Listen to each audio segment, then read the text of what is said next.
mean, if you haven't helped yourself to coffee, donuts, or water or anything, we have that for you. We appreciate you coming in. I'd like to introduce Mr. Ross. He is our college prep teacher. So starting in 11th grade, your students will be assigned college prep on their schedule, as part of their schedule. And also again in 12th grade, but I'll let Mr. Ross tell you a little bit more about that. I just wanted to thank you for coming in and welcome you. And if you haven't signed in, make sure you sign in and please help yourself to coffee and donuts. Thank you, Mr. Ross. Is this for seniors? High school age. Okay. I was like, So I'll just give a brief introduction, just go through just a rough outline of college prep and some thoughts that I have, and then I was going to open up to questions of what you might have for college process. So I have been here attending school for roughly 8 years maybe. I worked in one of the homerooms, took a year off, worked up at the front desk, took a year, another year off, and then been doing college prep now. This is my third year. So I have three children myself. So I have an 11th grader at Episcopal High School, a freshman at Logos Prep in Sugar Land, and then my youngest is a 5th grader who's at a public school in our neighborhood. So having an 11th grader, we're kind of in the same boat as many of you and trying to figure out the process and what does this look like for her. She competes at a high level for soccer, so she just made her college commitment to go to Lipscomb University to play soccer there. So here's where so for freshmen and sophomores, what to think through. There is not much college-wise that you need to be doing right now, other than continue to focus on getting good grades. They always talk about your junior year is the most important year for your grades because that's the last year that will show up on your transcript, which is true. But the reality, so as I've been doing this, I'm reminding my son right now as a freshman, I was like, it's really hard to make up bad grades later on your transcript, and having your transcript to be pretty decent is helpful whenever it comes to colleges. Now, it doesn't mean that if they've already had some rough grades their freshman and sophomore year that's terrible. The colleges do care about just an upward trajectory overall on your transcript. So if you have a freshman and sophomore year, then maybe things aren't as great, but as long as it continues going up, let's say junior, senior year, they want to see that it's going in the right direction. As opposed to starting off really strong your freshman, sophomore year and starting to go down. That does not look as good. And then another thing for your freshmen and sophomores, if there's any volunteering type thing that they do or that they start working at some point, it's always helpful to maintain records of what the volunteer hours are. And when they get to the application process, they're going to need to have there's 10 different sections on the Common App when they're going to fill out their application of their volunteer experience or extracurricular activities.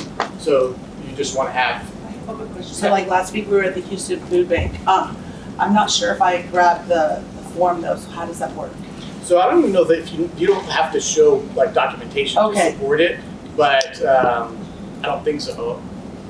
I've never had a student tell me that they've had to prove anything on documentation. And how many volunteer hours do we need? There's not a set amount. It's just that you want to be able to have a record of you've done it. But so one thing that they do care about is whenever it comes to volunteer is that you want to pursue activities of personal significance and something that you have genuine interest in. Okay. They don't want you just doing things just to check a box. It's not that having something rather than nothing is good, but you don't have to just. So do something that your kids are interested in, and. So one more quick question. Yeah. My daughter does madrakim. It's at Israel. She's an assistant to the kids. Would that count? Okay. Yeah, I would definitely count that. Same thing. Work will count towards your extracurricular activities. If you're play a sport competitively, if you're doing music instrument, all those things would count that you would add. What about if she does babysitting? Would that count? If it counts as work. I mean, she gets paid. Yeah. Okay. I would count it. Sorry. No problem.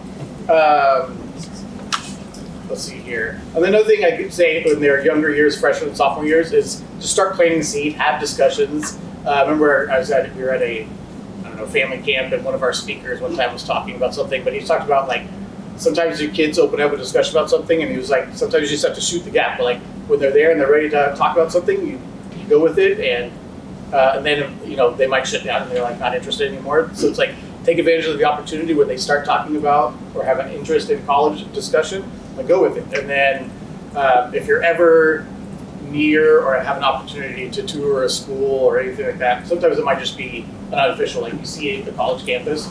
The more opportunity you get to see different college environments would be helpful in just recognizing and knowing, do they like small environment, do they like large environment, rural, urban. So those are just things to consider. I've got a question.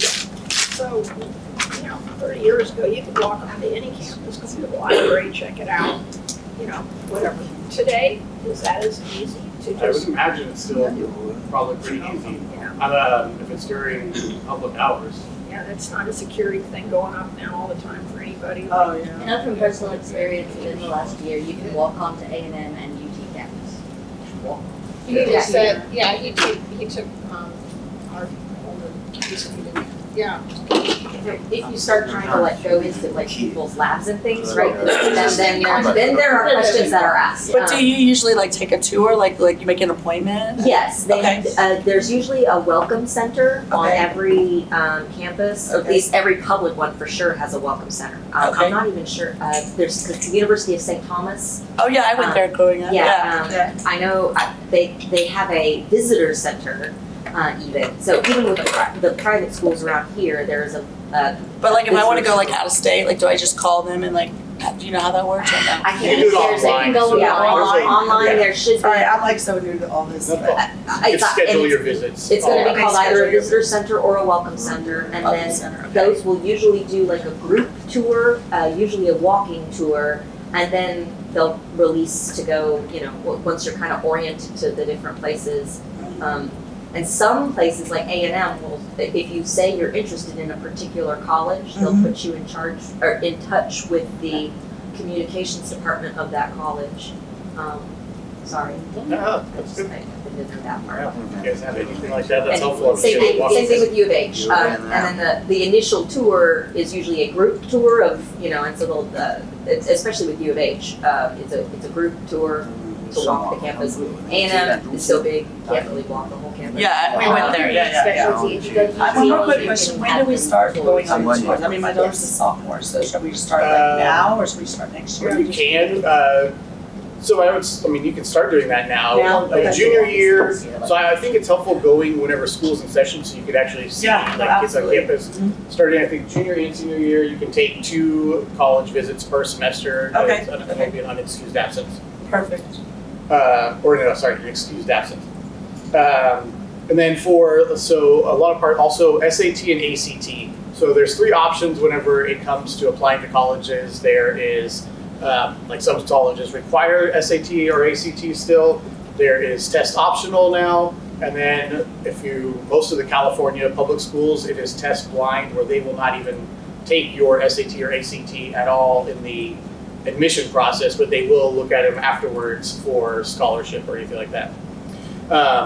So with that, so we do SAT and ACT for college prep when they start in their 11th grade year. The first 6 weeks they'll either be with an English or math teacher to do college SAT or ACT, just practice questions, things like that. And then the second 6 weeks of the semester, they will work with the other, either math or English. Same thing. And then after that, then they'll come into classes with me, and we will just start working through the college process of, talking through different options that they have, having them do research on their own. Some of it, usually when they start out their junior year, they don't have, most of the kids have not thought much about the college process. And so, from where they start at their junior year to where they end at, I feel like they at least have a much better understanding. And then by the time they come back their senior year after having the summer off, all of a sudden they have a much bigger understanding or thought process of what they're thinking about and what their minds are wrapped around. So, So I have a tutor, and she's offered to prep Madison for the ACT or SAT this summer. do you recommend that? I mean, she's taken 2 PSAT, she's never taken the ACT. I'm just curious. So I think so I don't think that there's any harm in some students have done SAT and ACT. So there's personal tutors, there's different companies out there that offer services. Because I mean, we've taken PSAT twice, so I don't know her scores for ACT at all. So I didn't know if she needed to take a ACT. I don't know.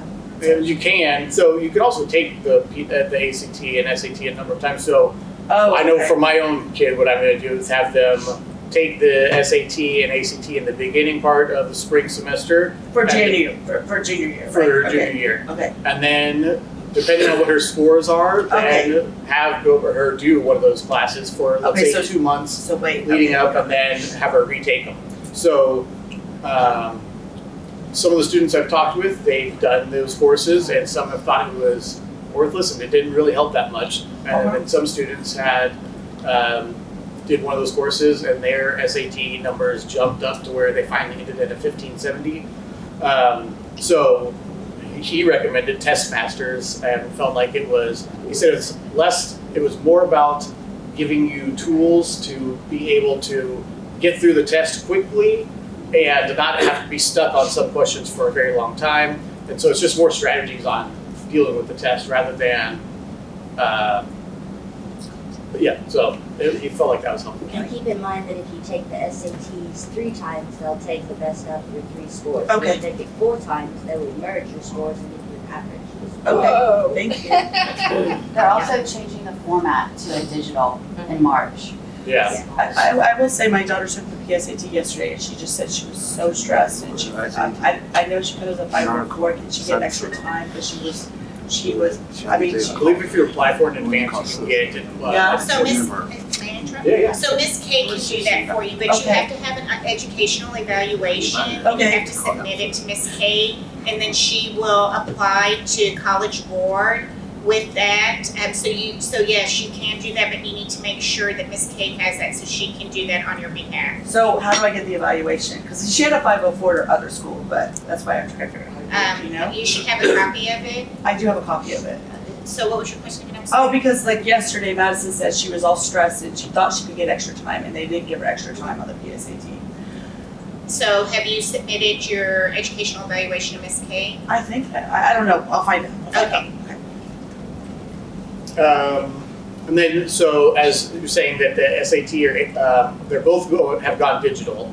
So the difference is for the SAT is adaptive and the ACT is not. So that means, so for SAT, before you would get a booklet and everyone would have like the same questions. Now for the SAT, if you miss some, let's say like for math, if you get some of the questions wrong in the beginning, the test will adapt to where it won't be asking you as difficult of questions. So your max score that you can get is going to be lower than as well. So you might get more questions right. It's just going to it might be easier questions that you are then being given. I'm sure that they've done some sort of studies about it and have found the value in doing that.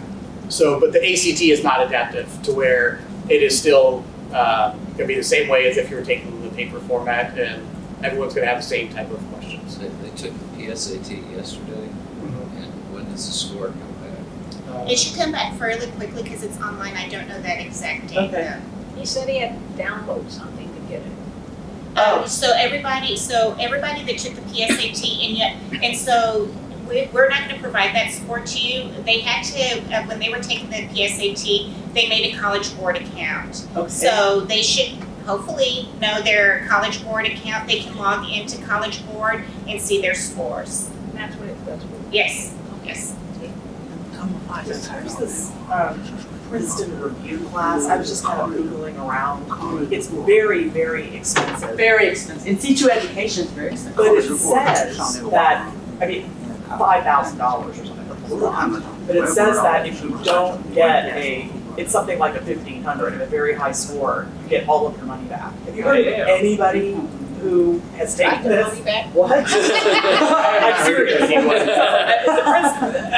I had such terrible testing, standardized testing because I was just Googling, like, what do they have these days? Because Right. I'll tell my daughter to get a $14.99. yeah. So, but yeah, have you heard of anything about, like, is that legit or, you know. I can look man. into it. You know, Princeton Review, I feel like it's been around for a long time. right. And so I have to- Yeah, K-A-P. I've heard of Princeton, yeah. But I have not heard about You've never heard about, yeah. of getting a full refund if you don't get a certain Because score. it's a lot, I mean, it's very, the C2 education, I mean, you've heard of that one? that's crazy, right? No. So That one was crazy, expensive, it's the same thing, and I was just, a Right, lot of the programs are expensive. Yeah, I wouldn't but say that they- there's a cheap option out there Right. for. yeah, yeah, but I'm just letting people know, I mean, that's what they, if you think that's work, Study.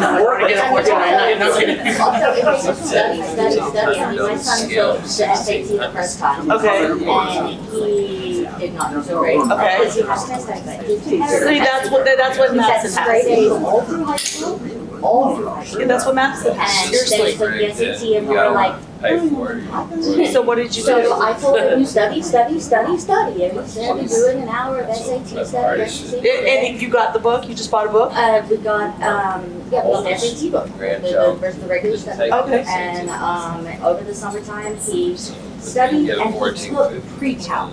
So pre-cal is only SAT, but he hadn't taken pre-cal before, he took the SAT. So we had him take pre-cal over the summer, and then also study for his SATs again. And he got his points up like over 100 points better. Like, it was over 1,000 points better. It went from, I'm worried about, because I think Madison's testing maybe, like she was like slipping on us. time and a half will definitely help if you put it in your full time. Time and a half, he also gets time and a half. 10 graduates go last year. Last year, we had a student go to University of Arizona, one to Arizona State, one to Texas A&M, one to Rochester Institute of Technology, one to Rose-Hulman Institute of Technology, one student three students went to St. Thomas, Oh, that's right. one student went to Savannah College of Art and Design. We only had 10 seniors last year. This year we I have went 23. to University of Arizona and they had the SALT program, do they still have the SALT program? Do you know? I'm not sure. Probably. That is the reason I went there, are you familiar with the SALT program? So basically, it's kind of like this, y'all, like you literally go in a room and they have like extra tutors and they have a quiet room and it's awesome, and that's why my parents sent me there. Okay. It's called the SALT I program. imagine they probably do. I know a lot of the public universities have programs that, I mean, so some are geared more towards special needs, but I've seen a lot, like, I think I've seen that at the University of Iowa, they have a SALT Oh, program. really? I was So gonna think ask it's- you where some other places are. Yeah. So here's the visual I have. If you have a child that is self-motivated and goes after the sports and excels in the sports, then it's not so important what that SAT is because they're looking at that overall child that has that motivation, correct? Not as important for admittance, but importance if you are hoping to get some sort Scholarship. of. Yeah, money. But to get them in the door, they're seeing that overall human being as a motivated, self-motivated human being.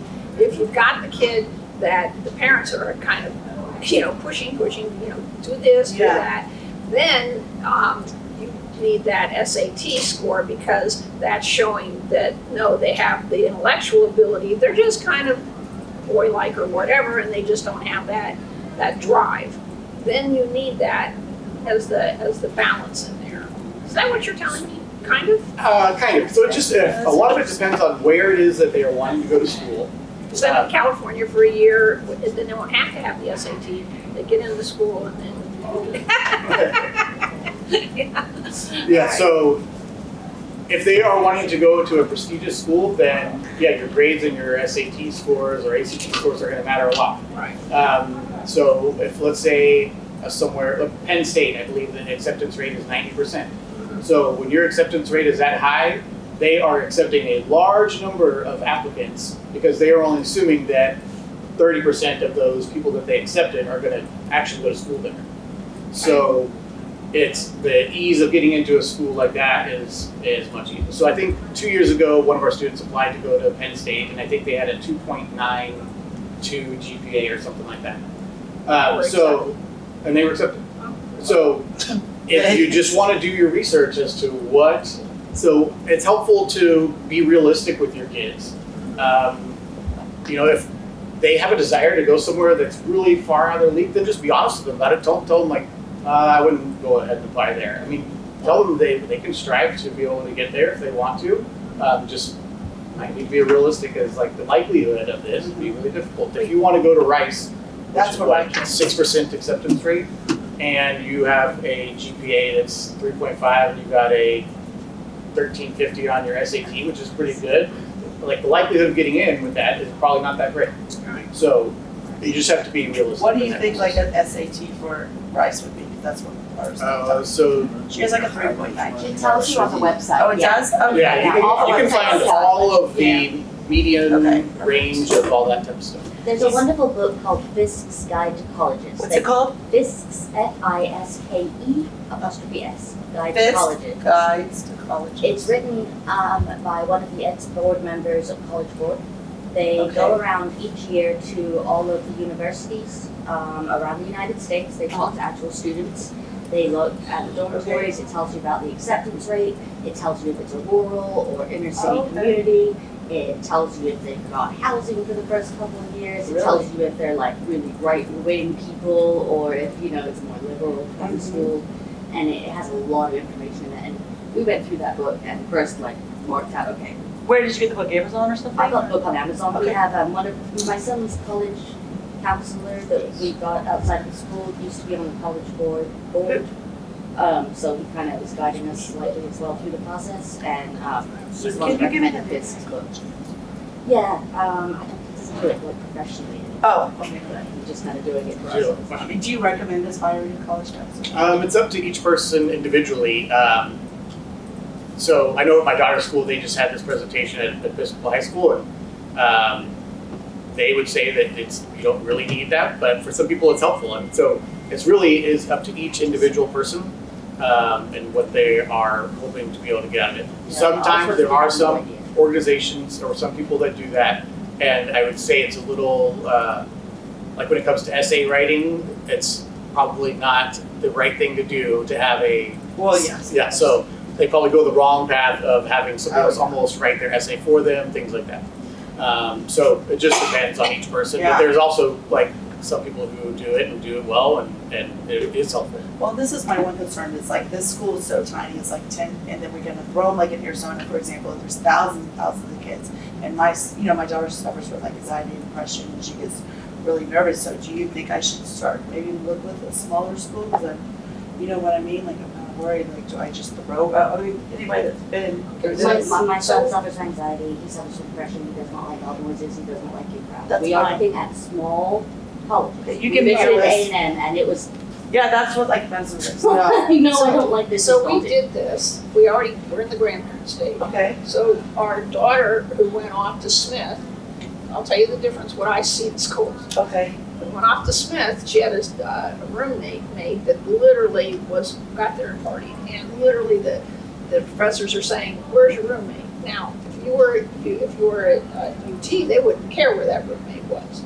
And eventually that kid got on track and stayed and graduated. And so the way I see it is, it comes down to life. If you can afford the higher up, the more they will cater to that child, quite frankly. And to me, the more, state large, you're gonna go in there and you're gonna sink or swim. Yeah. That's how I see life. And Yeah. so when you're picking, depending on that That's child, what I'm saying. She suffers from anxiety and depression. She doesn't like loud noise. She likes small classes. I guess maybe I need to look for a probably Yeah, I St. mean, Thomas would be more I would say catering. this whole process, it's gonna be just like, we focus on individuals here at the Yeah, school. y'all do? And Okay. you're gonna have to make the choices and decisions, and your kid's gonna have to really But do you kind be of guide involved us in and the like you'll process. kind of help us? Because I don't even know small private schools and stuff. Yeah, yeah. Where do I start? Like So- to me, it's like a pool of stuff. That's what we do their that's whole why- junior year. yeah, Okay, is- that's my That's why question. I talked about Their whole that junior college year prep is class. Got spent trying to kind Got of it, do the got it, research and figure out what different colleges are out there. Perfect. That was my So they were question. gonna need to look through and figure out as far as, do they care about class size? Do they care about being in an urban or rural area? Do they want to be at a large public research university or a smaller liberal arts college? Do they want to be outside of Texas? Do they want to be somewhere where it's cold? You want to think through all these types of things because they're going to be living somewhere for 4 years of their life. So, That's a big thing with and the us. options are if they get someone they absolutely hated, I mean, here's what I would tell my own kids is, you're gonna stick it out for a year at least. And if you feel like you can't handle it, then we'll find another school. Perfect. Alright, so you're starting to talk about some real like nuts and bolts, and you said a couple minutes ago, reality check, and I think so the question that I've got is, when you start in on the junior year, do you have any sort of exercise where you take them through like, almost like a budget, like what do you want to do? What do you think it costs to have a house? What do you think it costs to have a car? What do you think it costs to have insurance? You know, do you take them through any sort of exercise like that? Not their No, junior because year. I have the junior career counselor kind of classes in public schools do have some sort of like an activity like that, very close to the, actually, I think it's the senior year. So our senior year, the fall semester is basically dealt with, the kids are getting their applications in. Once everyone has their applications in, then we'll start transition just to talking through, okay, I'm dealing with, what's it gonna be like when you're at college, dealing with roommate struggles, how do you handle things like that? And just life on campus. And then in the spring, we do, for about half of the year, we do like a money management type of course.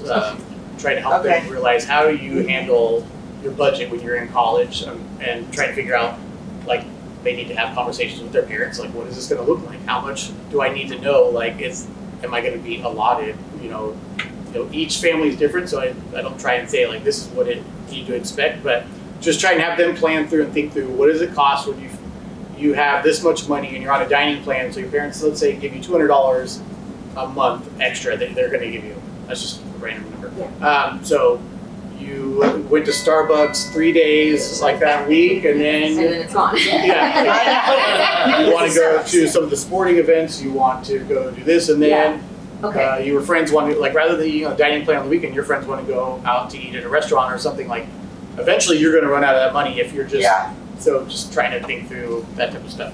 But then I do also have a real, I do remind that, like, you guys need to have the maturity to go talk with your parents on your own and have, like, to know, like, what is realistically can we be looking at when it comes to schools. I feel like there's a lot of really expensive schools. So they need to be able to have that conversation with you guys to know, like, can I just go and apply to any school that I want to go to? Or is there going to be limitations on what this looks like? Are they going to have to take out a school loan themselves? Is it something that you guys are going to have to do? So they need to think through, if you are wanting to go into education and you want to go to SMU for your degree, that might be a waste of your money to go get a teaching degree at SMU and you just paid $80,000 for, or so, $320,000, I guess, after 4 years to go there, and you're going to be making, what, $50,000 to $60,000 a year as a teacher. Like, that's a poor use of your money overall. Now, if your parents don't care and they're just going to happy with you to go anywhere and you don't have to worry about that, then that's different, right? But so trying to help them have a realistic understanding, if they know what they're thinking about, what they want to do, then to think about what that cost might also be associated with the degree they're getting. And that tends to be the second half of their senior year that you go over those kinds of. When we go, so we talk about that part of it, like during their junior year when we're going through college prep, they need to have a mindset and awareness of, like, the cost of school. Okay. And have a discussion with their parents to know, like, what are they working with. Okay. The FAFSA. Can we apply before December and still get the FAFSA? Or do we have to wait until December? So because they changed the FAFSA for this year, and that's the first year that they have done that, and they used to be like a 32-page thing you had to fill out, and I think they reduced it down to 8 pages or something.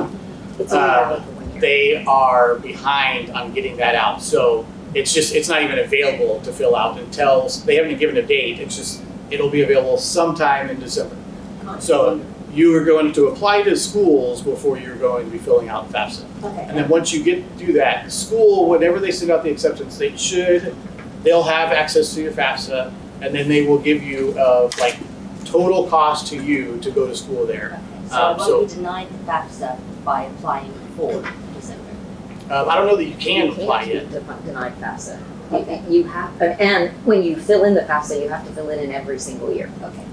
Very it's not a I go one to and done. college in America, so this is all new to me. Yeah. It's not a one and done. You So in have the to fill past, out I think FAFSA FAFSA every opened up on Okay. October 1st, and then, but now it'll be sometime in December. Okay, That's great, all we know. that's good, because that's what he's been worried about, that's why we haven't applied yet. We've submitted the Common App already to college. So each of the students will have to put me in as their college, like a college counselor as their recommender. Right. And so I will submit I'll do a recommendation for each student, I'll submit their college transcripts. Whenever they apply, their high school transcripts when they apply. So when they apply, you will only have till the end of your junior year on your transcript. And then whenever they complete their mid-year, so after their first semester of their senior year, I submit that. So some students will have already been admitted by then to some schools, but they still want their mid-year transcript, and then at the end of the senior year, I'll submit their final year transcript. So there's nothing the student needs to do to get those transcripts over to the college here? Not usually. The only time is, so I'll submit their transcripts through Common App if they apply through a separate way. So I think University of St. Thomas, It's a separate. I'm not even sure if they're on Common App, They're not. but they will have it separately. So sometimes they will submit a request to the student, and then I'll have to email the application that way. Okay. Some schools, a lot of schools actually, after you get your application in on Common App, they will send you a separate email, not me, they'll send the student a separate email. So let's say Texas A&M or UT, it'll have like a My Portal for UT. Right. And they will ask all sorts of extra questions or want to, so like A&M, all the students right now, they had to submit their transcript for A&M, and then A&M sends them an email. Now they want them also to do a self-reported academic standing or something, so they have to go through and enter each class that they took for each grade and what the grade was that they got with it. So it's everything that's on their transcript, then they have to go in and enter it in. So it's kind of a tedious thing to redo the whole information, but so usually I tell the students all the time, especially our seniors, after they've gotten everything submitted, that they really need to pay attention to their emails because they're going to be getting My Portal logins from all sorts of different schools, and there's going to be requirements that go along with that. And if they miss those, they might miss out on some of the important information or further materials requested. Okay, thank you. Mhm. So, you guys have a history of this. Do you follow the students through after they've left and gone into college to have an idea of the success rate depending on the schools in which you've been coming from the small kind of, little colored environment into the colleges? Do you guys have an idea which ones the kids have done the best, or is there not? It just depends. Actually, Mr. Tenney, you just walked in at a perfect time for this question. He does actually follow up with it. I mean, that's a hard question to answer. I would say a lot of, I don't know, when I left for college, I didn't go back to my high school. I went back once. So they had very little information about what happened. And that's basically what happens to us. So we hear from probably 30%, I would say, of our students. The only way we really know if something changes is if we get like a transcript request from them. It's in the paper or something bad. Yeah. That doesn't mean something bad happened. It just- Someone makes a big donation. Yeah. So, but yeah, I mean, on our college board, I think you'll see a lot of our students who are because they're at Tenney, they'll be more comfortable at smaller schools. That's pretty consistent with our graduates. But some of them are very comfortable at bigger schools, and they do just fine there. And I think David does a good job of helping advise you on these are the types of schools that we think your child would be well suited for. But sometimes the parents go with something different than what we would recommend. So it's kind of a give and take process, and then the way we hear back is a little bit piecemeal, if you will, or we have little pieces of information that we get. But we've made some changes, like we have more 1 hour. We believe in the 30-minute period, but to get our kids ready to college, we've added 1 hour classes for our seniors especially, to get them ready for longer classes. So we've made some adjustments like that based on what we've heard back from graduates. Okay. I did send a text to our 10 seniors last year. I sent all of them a text just asking, how is your first month of school going? I think 5 of them replied. But I would say that it's going good. One of them missed their cat. And one student realized, wow, this is the one that went to A&M. It was a lot more work than they thought was going to be required of them. They have to actually study and they have to actually that someone's not looking over their shoulder. Yeah. Yes. What about career ideas? Like what I would want to do when I grow up? We discussed some of that, talk through if anyone has any ideas. Like some students, actually, I'd say probably about 30% of the students might have an idea already of what they want to go do. Some of them might have a general idea and some of them have no clue. I think that's probably pretty standard. I feel like even for myself, I didn't have a clue when I started. I went to community college for my first 2 years. I still don't know what to do. And so I feel like that worked out well. And by the time I got done with those first 2 years, I had an idea of what I wanted to do. And but even still, I think I was reading something, and 80% of people who get a degree in something don't go on to do anything that's related to that in their career. So I mean, would you take probably the environment is kind of the better thing to kind of focus on to make sure that the child feels comfortable there, their classes that look kind of generally interesting, or that I feel like I can manage, that kind of stuff. It kind of gives them a chance to Yeah, narrow it down. unless they know kind of have an idea Unless of they what know, they want to but do, they don't. and they know a certain school is great for nuclear Right. engineering, then yeah. Right. But overall, I would say finding somewhere where you know that your kid can be happy for 4 years, Right. they'll do well, and that then I think that's good. I think that encouraging them to get involved in something once they go off to school Right. will really help out a lot in the process. Finding a community right away, I think, is good. Right. And I would add a couple of things to consider. We actually did a video on this. I did come up with Mr. Johnson. The ASVAB is a great inexpensive test that you can take. That's I'm sorry, can you repeat that? the ASVAB. That's the test the military gives, and that does both aptitude and it gives them an idea of what types of jobs. Now they're military focused, but it's a really inexpensive way to get an idea. If you want to pay a little bit more money, you can do the Myers-Briggs. What's Most it called? of y'all are from Myers-Briggs. So most of y'all should be familiar with that. It's common in the workplace, and then there are reports that say, well, based off your personality type, you would map to these types of careers. And then if you want to go more in depth, like with our child, we did the Birkman, BIRKMAN.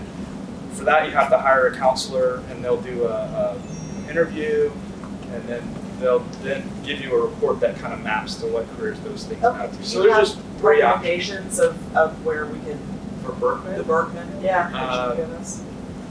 Yes, we'll get that You to can you. email, Yes, I'd like that too, please. we'll get that to you. Okay, thanks. Yes. So, my son is in 10th grade, so if we start looking at colleges next year and going towards, like, what's the process in terms of, like, being able to leave after school and all that kind of stuff to do college? So you get 2 excused absences per semester for your junior and senior year to go do college tours, things like that. And then you can usually book those online, so you know in advance that you could go to like their college visit or things like that. So you click on it, they'll just provide a calendar, they'll provide all the times usually, so you just pick your day and time that you're thinking about going to visit.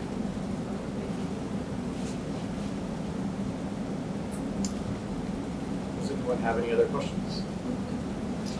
I did. Find it. What is the CSS and how do I fill it out? That's a good Is it question. needed for most private institutions, for financial aids? For financial aid. Okay, I will look that up. That was my question, exactly. What is the CSS? Okay, I will look that up and I will get that back to you. One more thing I don't know if anybody else knows about it. Scholarships.com offers a ridiculous amount of scholarships. Where is that again? Scholarships? Scholarships.com. Okay. They offer scholarships for really weird things, like you can just go through it, and normal things as well. You can get a scholarship for being born out of the country, you can get a scholarship for having a handicapped parent, you can get a scholarship for the tone of your skin, all of these varieties. And you can start filling those out like now. You don't have to wait until. Actually, usually most of those, like they might be an essay or something that you have to do along with it. Usually those close by September roughly of your senior year. So if you wait till your senior year to start going for some of those, they will already be. You won't be able to get some of those scholarships. But some of them go unused every year as well. You can even start a freshman year. Oh. So it will like set the money aside since for you. Okay. Like the Texas Rodeo never uses their scholarship funds every year. Nobody applies for the Texas Rodeo scholarship enough for them to use all of their funds. So that's just money sitting there waiting because it's always working. There's a thought in mind. We have a friend that did a scholarship for kids. And the first year it was done, really didn't understand how to set it up. It was $1 million being set aside. Wow. And so went on TV and did this, hey, I've got this. And there was a deadline to apply, except for the fact because it wasn't promoted in a way that enough, like, people really understood how to pick it up. What she wanted it going to were really C-average kids that are needy. What it went to really ended up being kids it wasn't, like the upper private schools, but the Catholic schools were, because those counselors had heard that, jumped on it. And the bottom line, it was like 50 kids, and I think she only had 52 applied, so sometimes it's just show up. What was it called? I'm not going to tell you. Okay. Just show up. It was That's in the- Chicago too. Yeah, it was in Chicago. Oh, okay. but- I thought it was in Houston. No, it I'm was sorry. like, it was every 4 years she did this and learned how to do it so that it, Okay. but sometimes just teach your kids to show But you have to figure out Yeah. what the, and a lot But of when you say parents- show up, you mean show up at like charity Anything, events? everything in A lot life, of the just parents do were, it. Yeah, just were do it. wealthy. Yeah, just apply, Okay. apply yourself, just show up. Yeah, Because apply. I'm telling you, She these kids, had pretty to much figure whoever out- showed up got it. She had to figure out which 2 kids out of the 52 Didn't didn't get get it. All that. Not the other Oh, one. Yeah, they were all great kids. It was just, Income yeah. was irrelevant, Okay. and everything else, there was no. Yeah, so life is crazy, but that's a good lesson in life, just show up. Okay. But that's the same thing you're saying, handicapped parents. What is a handicapped parent? Can handicapped grandparents. Well, I mean, so my son is pretty much my son's entire, okay. I have a variety of disabilities. Because of my variety of disabilities, I'm not able, and I work at home and I'm a single parent. So I can't take my son out to soccer practice or taekwondo or anything like that. I don't have the time. I barely have the energy to teach him how to drive. It hurts me to drive, let alone having to teach him as well. So he helps me out a lot around the house, but he hasn't had any opportunities like other kids do to go and do all these other social events. So when it comes to writing his college essay, we were kind of like, what do we do? What are we going to put in here for his extracurricular activities? And we thought about it and I was like, well, your extracurricular activities are pretty much working for me. It's helping me around the house. You do things I can't do. He puts up shelves for me. He helps me in my garden. He mows the lawn, and he takes out the trash. He does the dishwashing. He does things that I'm He just was not born able 50 to years do. ago. He was born. Yeah, there you Yeah, go. yes, all his friends tell him here that he's like lives like an old man in a young man's body. It's quite funny. And When we but hire people who have that kind of relationship, I mean, I'd look for people who work in our office that have that kind of relationship with a parent or a grandparent because they treat us that way. yeah, because they exactly, it's good. So And so we're the using that as his CSS extra. The CSS is the College Board Scholarship Search. So it's an additional fee to the College Board that opens you up to additional scholarship searching. Okay. Thank you. Sorry, I asked a couple questions, but I just didn't know. Yes, yes. So if there are any College further board questions, we'll scholarship probably search. wrap it up, but you guys are more than welcome to hang around to continue talking. Can I just say one thing? Yeah. If there are any senior parents here, just senior parents, we're working on a lovely event for the kids at the end of the year. They don't want a prom, they want to go bowling. And we kind of started the ball rolling and really kind of want to make it a fun event for them. So if anybody wants to get involved in anything, can you come by and just talk to me beforehand? We're trying to do a thing in the evening, but not everybody's available and. I don't do Okay, yes, and yeah, just whenever we need to. Thanks. Thank you so much, Mr. Ross. Thank you, parents, for coming. Don't forget this name. If you have any questions, you can always shoot him an email. He'll always be responsive. And then remember too about accommodations for your student. Those go, your educational evaluations or questions on such go to Miss Kay. But thank you again. Grab a coffee, grab a donut, and you're more than welcome to stay and chat if you'd like. But thank you so much for coming. We appreciate you.